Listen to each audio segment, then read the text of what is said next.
Hello there. Today I'm going to take you through some of my £1 notes, mainly because someone messaged me and asked me to.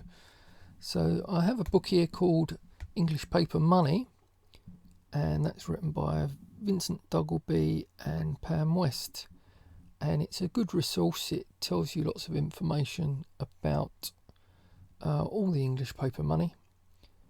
And Bradbury starts off the Treasury notes with the withdrawal of the gold sovereign from circulation.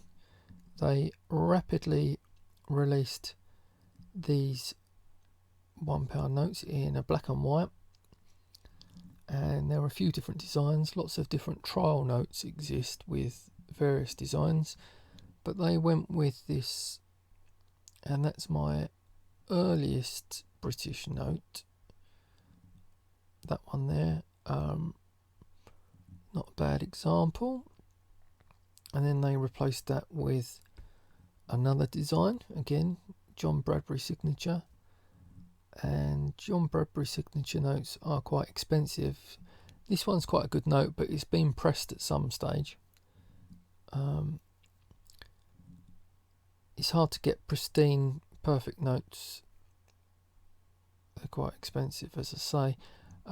And this is the classic Treasury note design with the St George and the Dragon, and the 10-shilling notes below it, although I'm just concentrating on the £1 notes for you. This one's a little bit grubby, but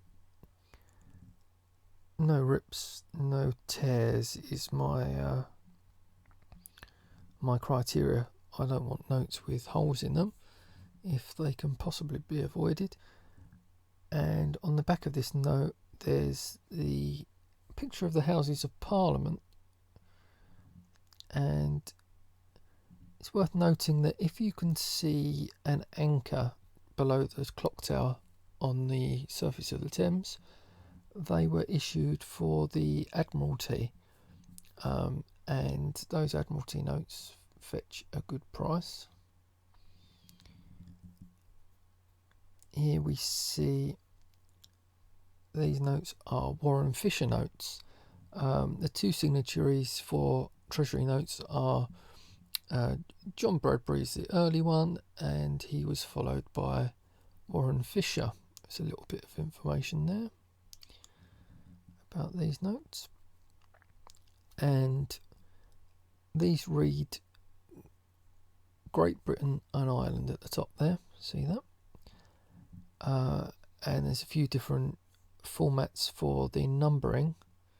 As you see, the 10-shilling notes that I've got there have got a red serial number as opposed to a black one. All the different variations are listed in English paper money.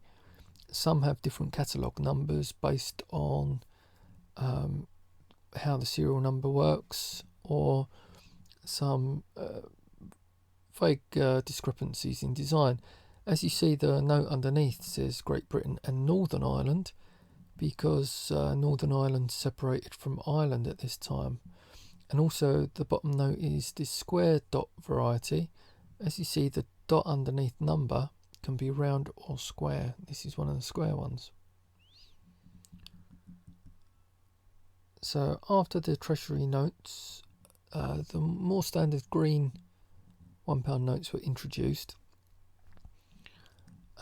My collecting goal was always to get every note with every signature, and Mahon and Cattons are the hard ones to get in these green notes because they're the earliest. And there we see, I'm never sure if it's Man or Mahon.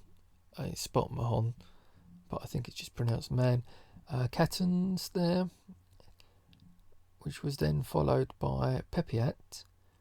Pepiat's the wartime signatory, and they changed the colour of the ink during the war temporarily to pink and blue.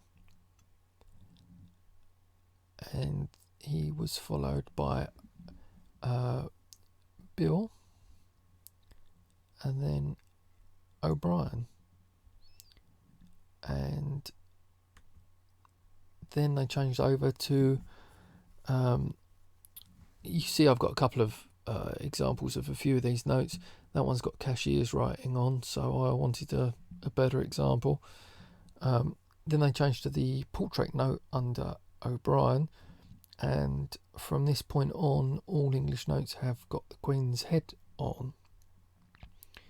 The reverse, however, is just a geometric design. It's quite an attractive design. But then after Joe Page, we moved to the £1 note that I remember from my childhood, just before they changed them over for pound coins. And this has got Isaac Newton on the reverse of it. I think people used to call them Isaacs as slang because of this reverse with Isaac Newton.